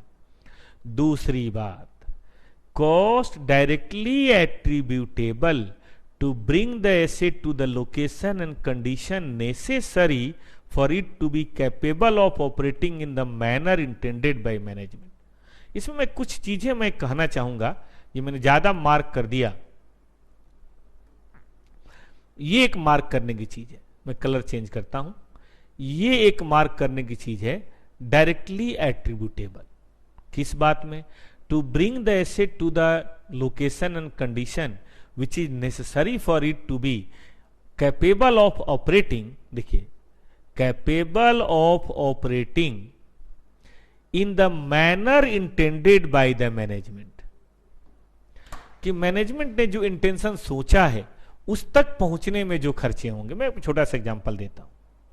सपोज कीजिए एक कार आपने सेकेंड हैंड परचेज करी, कार बड़ी फटीचर हालत में था, आपने उसके सीट कवर वगैरह 10-12 हजार रुपए में चेंज करवाया, आपने साउंड सिस्टम ठीक कराया, थोड़ा डेंटिंग पेंटिंग कराया कि लगे तो भाई नए सीए की कार है, चलो सेकेंड हैंड ही सही, लेकिन थोड़ा लगे तो सही, लोग दम देख के ना बोले कहां कबाड़ी से उठा के लाए हो। तो आपने होंडा सिटी पुरानी खरीदी, लेट सपोज आपने होंडा सिटी 2 लाख की खरीदी, लेकिन आप हैं टसन वाले आदमी। अब जाहिर है नई होंडा सिटी तो 10-12 लाख के शुरू में सीए बने हैं, कहां से आएगा? अगर जब तक फादर या फादर इन लॉ फिनांस ना करे तो बड़ा मुश्किल है। तो 2 लाख की होंडा सिटी खरीदी, लेकिन आपने उसमें वो डेंटिंग पेंटिंग कराया, सीट कवर एकदम बढ़िया वाला लगाया, म्यूजिक सिस्टम तो होना ही चाहिए, तभी तो पंजाबी हरियाणवी गाने बजेंगे, और तभी तो अब लॉन्ग ड्राइव पे जाएंगे। और थोड़ा सा बाहर से एक बार पेंटिंग वुंटिंग नहीं होता है, जरा वो मरवा दिया। अब इन सब चीजों में करने में आपका 50,000 रुपए खर्च हो गया। लेकिन ये 50,000 जब आपने खर्च किया तब आपने देखा और कहा कि हाँ अब ये हुई है बिट्टू की कार, मतलब आपके स्टैंडर्ड के लायक अब ये हुआ है, वरना लोग कहते आर्टिकल की कार है। तो ध्यान दीजिए, 2 लाख में भी कार चल रही थी, कार तो 2 लाख रुपए में भी चल रही थी, लेकिन 50,000 रुपए आपने क्यों खर्च किए? ताकि आप अपने हिसाब से चाहते हैं। इसी तरह से मान लीजिए एक ऑफिस खरीदा, ठीक है, पीपीए है ऑफिस, लेकिन ऑफिस खरीदने के बाद कंपनी वालों ने अपने हिसाब से उसकी फ्लोरिंग या रूफ या दीवारें सब चेंज करवाई ताकि वो कंपनी के हिसाब से बने। और मान लीजिए ऑफिस खरीदा 2 करोड़ का, अलग से 50 लाख और लग गया, तो बोलिए पीपीई क्या मानेंगे? 2.5 करोड़ मानेंगे। लेकिन आप कहेंगे सर इसमें डायरेक्टली एट्रीब्यूटेबल एक्सपेंसेस का कुछ मतलब नहीं समझ पा रहे हैं, आप मुझे बताइए। ठीक है, जरा मुझे बताइए। तो देखिए कुछ तो यहीं पे दिया हुआ है, मैं आपको वहीं से बता देता हूं, और कुछ मैं आपको अलग से बताऊंगा। देखिए, कपिल पंडित भाई स्वागत है आपका। देखिए, employee benefit cost arising directly from construction or acquisition. भाई किसी चीज को बनाने में या किसी चीज को करने में आपने अपने कुछ स्टाफ लगाए हुए हैं, उनकी सैलरी है तो शामिल होगी ही होगी। चलो एग्जांपल देता हूं। सपोज कीजिए कि कपिल हैं, अब ये खास तरह की मशीन लगाना चाहते हैं। मशीन ऐसे है कि इधर से आलू डालो तो इधर से सोना निकलेगा। मशीन इटली में मिल रही है ना, मामा जी के यहां मिल रही मशीन, इधर से आलू डालने पे इधर से सोना निकलता है। लेकिन अब मशीन सही में काम कर रही है या फालतू में लोग हल्ला ही कर रहे हैं? इसके लिए एक बार इटली जाना पड़ेगा। अभी मत जाना, वैसे अभी तो कोरोना है, जब ठीक हो जाएगा तब इटली एक बार जाना पड़ेगा और वहां पे 2-4 मशीन के मॉडल वगैरह देखने पड़ेंगे और तब जाके हम बात कर पाएंगे। अब इसके लिए कपिल और उनके एक सहयोगी को कंपनी ने भेजा इटली कि जाओ भाई देख कर आओ। अभी नहीं, अभी तो मत जाना। अब जाहिर है इटली जाने और आने में 2 आदमी गए हैं तो 2-2.5-3 लाख से कम क्या खर्चा आएगा, है ना? तो मान लीजिए 2-2.5 लाख रुपए खर्च हो गए। क्या ये डायरेक्टली एट्रीब्यूटेबल कॉस्ट है कि नहीं? बिल्कुल है। मशीन सेलेक्ट करने में, मशीन पसंद करने में, मशीन अप्रूव करने में ये खर्चे जरूरी थे, तो इसलिए ये निश्चित रूप से शामिल किए जाएंगे। साइट प्रिपरेशन, कई सारी ऐसी चीजें होती हैं जिसको ऐसा छत पे या जमीन पे नहीं रख सकते, वो धंस जाएगा, धर धर धर धर धर धर करके चलता है, तो फिर ऐसे सिचुएशन में जरूरी है कि हम साइट प्रिपरेशन की बात करें। इनिशियल डिलीवरी, बहुत सारी ऐसी चीजें होती हैं जो आपने मान लीजिए मेरठ में खरीदा और दिल्ली में लगाना है, तो मेरठ पे आप ट्रक के ऊपर लोड करेंगे, फिर यहाँ लोड होगा, छत पोत पे रखना है, तो फिर वो सब सारी चीजें करनी पड़ेंगी, तो वो सब चीजें भी देख लिए। इंस्टॉलेशन असेंबली करनी पड़ती है, कई सारी चीजें ना पार्ट पुर्जे अलग अलग मिलते हैं, चाइना से आया हुआ है, लेकिन यहाँ पे उसको क्या करना है, यहाँ पे उसको गूंथना है, असेंबल करना है, तो फिर ऐसे सिचुएशन में ये इंस्टॉलेशन या असेंबली कॉस्ट की बात भी आपको करनी पड़ेगी, है ना।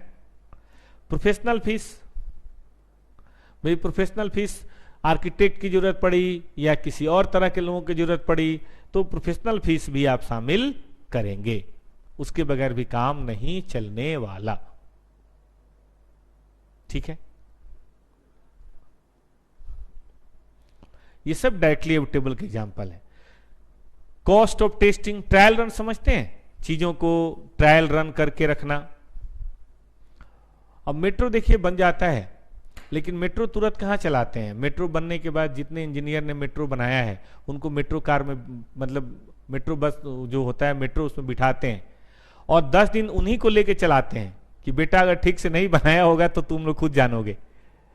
पहले स्लो चलाते हैं, फिर थोड़ा और तेज करते हैं, फिर फुल स्पीड में चलाते हैं, स्टेशन पे रुक रहा है कि नहीं रुक रहा है, सब उन्हीं को बिठा के चेक करते हैं कि चलो बनाया है तो ठीक से बनाओ। तो ये ट्रायल रन है। जब 10-15 दिन सब हो जाता है तो फिर एक सेफ्टी ऑडिट होता है कि हाँ भाई सब ठीक से काम कर रहा है, तब उसके बाद ऑपरेशन की परमिशन उसको दी जाती है, ठीक है ना। तो ट्रायल रन कह लीजिए, ट्रायल रन करने में जो भी खर्चा होता है, चाहे मटेरियल का हो या सर्विसेज का हो या इंप्लॉय की कॉस्ट का हो, वो सारी चीजें भी इसके अंदर शामिल की जाएंगी, ठीक है मित्रों। लेकिन क्या नहीं शामिल होगा ये तो समझ में आएगा डायरेक्टली। क्या नहीं शामिल होगा ये देखो, नहीं शामिल होगा cost of conducting business in a new location और new class of customer including staff training. Example देता हूं, देखिए मैं अभी एक पैड पे, बहुत बड़ा पैड है और इस पेन के थ्रू, इलेक्ट्रॉनिक पेन के थ्रू लिख रहा हूं। अब पहली दफा जब पैड आया तो हम लोग को बड़ा अजीब सा लग रहा था, कैसे लिखेंगे, पेज कहां से खुलेगा, बंद कहां से होगा, इंटरनेट पे कैसे जाएंगे, तो ये सब चीजें समझ नहीं आ रही थी। तो जिसने पैड बेचा वो एक दिन आया और उसने हम सबको ट्रेनिंग दी, हो सकता है उसके पैसे भी ले लिए हों, 2000 रुपए।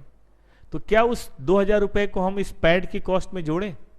नहीं जोड़ेंगे। रीजन क्या है? Reason is very simple, pad तो काम करने के लिए था ही रेडी, वो तो हम है जो हमें नहीं आता था।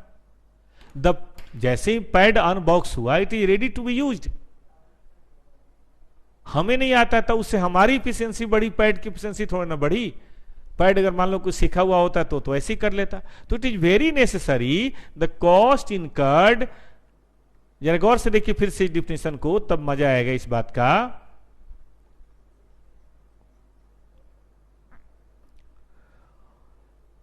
ये जो है ना directly attributable cost which are necessary for it, इसके बगैर काम नहीं चलता है, तभी हम इसे बोलेंगे कि ये क्या है, एट्रिब्यूटेबल कॉस्ट है। अगर इसके बगैर काम चल जाता है तो नहीं है। सपोज करो यहां टीवी लगा हुआ है, ठीक है, हम इस टीवी को चाहते हैं कि भाई दूसरे रूम में लेके जाएं, तो जाहिर है यहां से टीवी को खड़ा जाएगा, फिर वहां हैंग किया जाएगा, इसके लिए जो शिफ्टिंग वाला आएगा 250 रुपए ले लिया। तो क्या टीवी की कॉस्ट में जोड़ दें? बिल्कुल नहीं। टीवी तो यहां भी रेडी था चलने के लिए, वो तो आप हैं जो नहीं देख रहे थे। तो यहां भी टीवी चलने को तैयार था, वहां भी टीवी चलने को तैयार है, टीवी तो उतना ही चलेगा, इसीलिए ये कॉस्ट शामिल नहीं की जाएगी, विच इज नॉट नेसेसरी, ठीक है कि नहीं। इससे कोई उसकी ऑपरेशनल एफिशिएंसी थोड़े ना बढ़ी, तो पहले भी था। तो इसीलिए शिफ्टिंग और लोकेशन एक जगह से दूसरी जगह कर रहे हैं तो वो सब चीजें इसके अंदर शामिल नहीं की जाएंगी। इसमें एक तर्क दिया जा सकता है कि सर दूसरी जगह तभी तो शिफ्ट करेंगे जब हमें ऑपरेशनल एफिशिएंसी ज्यादा बढ़ने की उम्मीद हो, कि भाई यहां पे हम कम कमा रहे हैं वहां हम ज्यादा कमाएंगे। एस कहता है कि नहीं, ये शामिल नहीं हुआ, क्योंकि आप यहां भी कमा रहे थे वहां भी कमा रहे थे, ये सब्सिक्वेंट एक्सपेंडिचर का पार्ट नहीं माना जाएगा। आइए, cost incurred for introducing a new product, इसको हम कहते हैं कई बार एडवर्टीजमेंट। भाई कोई आपने नई मशीन लाई है जिसमें कोई नया प्रोडक्ट बना रहे हैं, उसके लिए बड़ा आप जोर शोर से कॉस्ट कर रहे हैं। बिल्कुल नहीं, ये कॉस्ट बिल्कुल भी शामिल नहीं किया जाएगा। ठीक है, आगे आइए। Sir please help CMA foundation 1 management. दोस्त मैं समझ नहीं पाया, मैनेजमेंट की क्लास करनी है? तो बेटा मैं तो फाउंडेशन नहीं पढ़ाता, अपने फाउंडेशन वाले सर से बात कीजिए, ठीक है ना। चलिए आइए, मैं CMA इंटर तो पढ़ाता हूँ, फाइनल तो पढ़ाता हूँ, लेकिन बेटा फाउंडेशन नहीं पढ़ाता। तो अभी जी आप अपने फाउंडेशन वाले टीचर लोगों से बात कीजिए, वो आपको जरूर हेल्प करेंगे, और अगर टॉपर्स में है तो मैं सर लोगों से बोल दूंगा, नो प्रॉब्लम। आइए इधर आइए, cost of operating a new facility. Cost of opening a new facility, नई फैसिलिटी आप खोल रहे हैं, ट्रायल रन तो ठीक है, साइट प्रिपरेशन ठीक है, इंस्टॉलेशन ठीक है, लेकिन आपने पार्टी थ्रो कर दी। मान लीजिए नया जिम खोल रहे हैं आप, और आपने मतलब शहर के जो मिस्टर बॉडी बिल्डर है उनको बुला लिया, और उसने 10,000 रुपये चार्ज कर लिया, सबको लड्डू बंटवा दिए। ये सब शामिल नहीं होगा। ये सब जरूरी है, तभी जाके लोग जानते हैं और एक किक स्टार्ट मिलता है बिजनेस को, लेकिन यहां ये सब चीजें शामिल नहीं की जाएंगी। और एडमिनिस्ट्रेटिव या जनरल ओवरहेड, कोई भी ऐसा एडमिनिस्ट्रेटिव या जनरल ओवरहेड, अकाउंटिंग है, ऐसी जो चीजें हैं जो डायरेक्टली उस काम से संबंधित नहीं है। मान लीजिए बिल्डिंग बन रहा है, वहां 200-400 वर्कर काम कर रहे हैं, और वहां एक अकाउंटेंट बैठ के उनकी अकाउंटिंग कर रहा है, वो तो शामिल होगा। लेकिन हेड ऑफिस के अंदर अगर मान लीजिए कोई इसका थोड़ा सुपरविजन कर रहा है, ध्यान दे रहा है, वो सब चीजें मुझे नहीं लगता कि शामिल करने की हमें जरूरत है।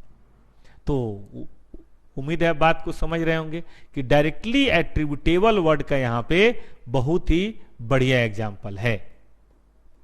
आगे तीसरा पढ़िए, नंबर 3। भाई तीसरा क्या कहता है? कहता है initial estimate of cost of dismantling and removal cost of the item and restoring the site on which it is located, the obligation for which an entity incurs, whether either when the asset is acquired or a consequence of having used the item during a particular period for the purpose other than to produce inventory during that period। देखिए पूरी line का मतलब मैं सीधे शब्दों में आपको समझाता हूं, सब छोड़िए, बस ये समझिए कि इनिशियल एस्टिमेट ऑफ डिसमेल्टिंग रहने दीजिए, बस इतनी ही काम की चीज है। सुनिएगा, आपने एक CA का ऑफिस हायर किया, समझाने के लिए बोल रहा हूं, CA का ऑफिस हायर किया तो ये तो ऑपरेटिंग लीज हो गया, लेकिन बात तभी समझाने के लिए बोल रहा हूं, फिर बाद में मैं इलस्ट्रेशन चेंज करूंगा।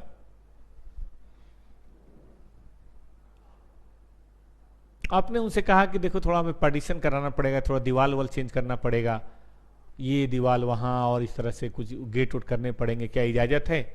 तो सामने वाला बोला कर लीजिए, but subject to a condition कि जब आप ये छोड़ के जाएंगे तो आप हमें वादा कीजिए कि जैसा था ना वैसा ही करके जाएंगे। मतलब जो भी तोड़ फोड़ आप करेंगे इजाजत है, लेकिन वो सब वापस उसी तरह से आपको करके जाना है, सब कुछ।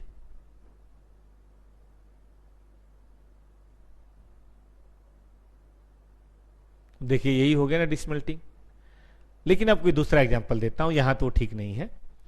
सपोज कीजिए कि आपने किसी माइंस के लिए गवर्नमेंट से लाइसेंस लिया,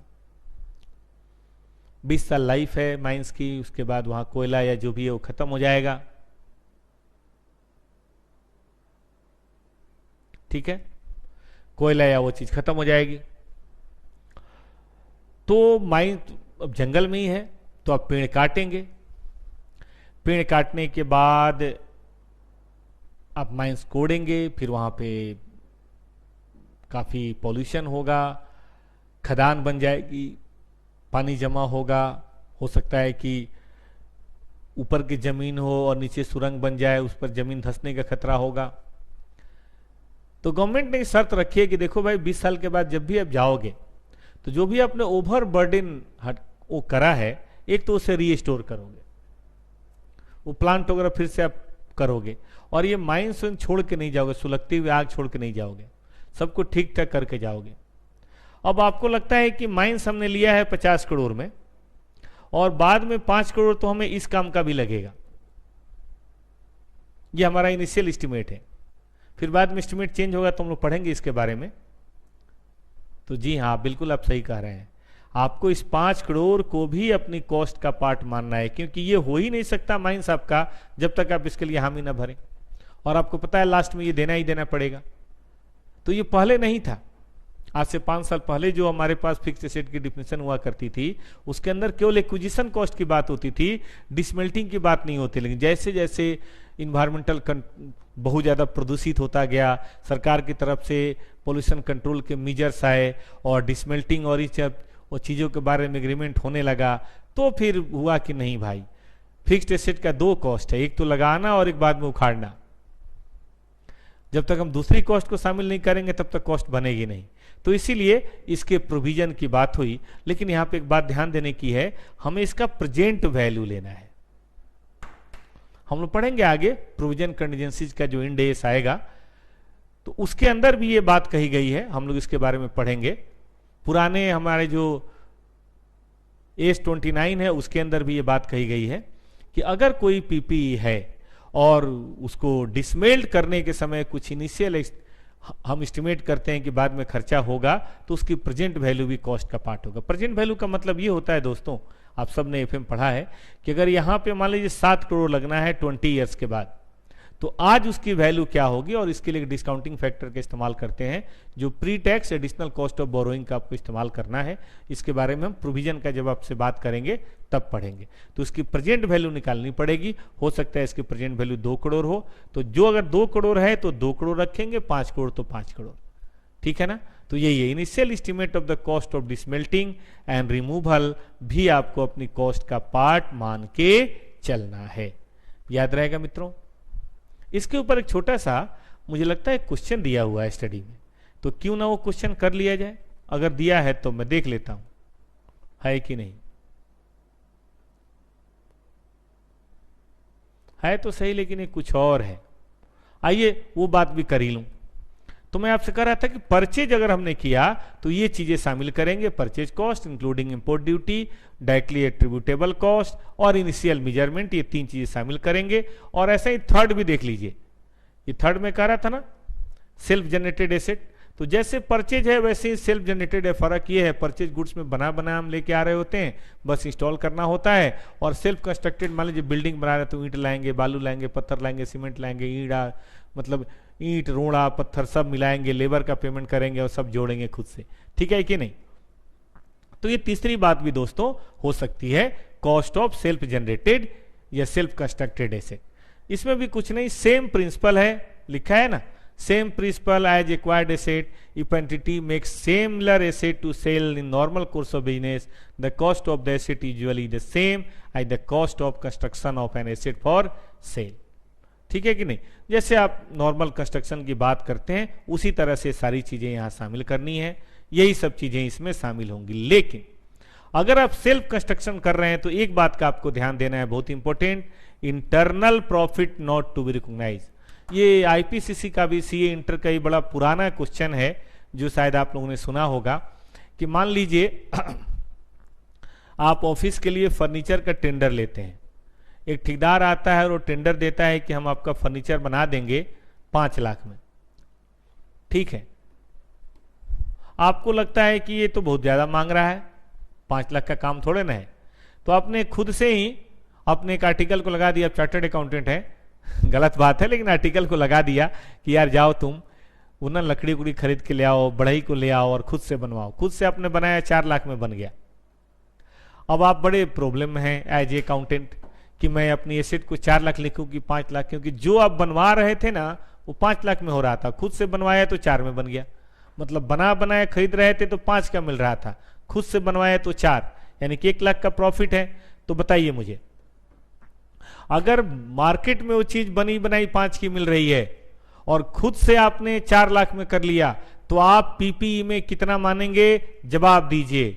इंडिया आपसे जवाब चाहता है, मुझे बताइए कि इस लाइन को पढ़ने के बाद आप पीपीई में 4 लिखना पसंद करेंगे या 5? मैं वेट करता हूं आपके जवाब का। Please give me the answer.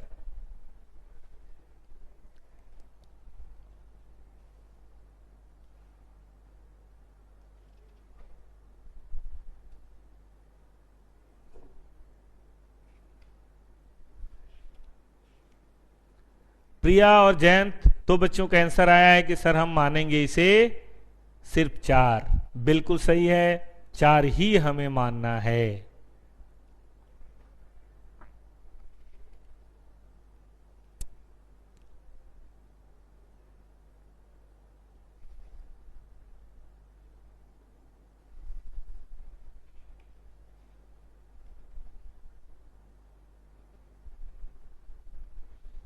सही है।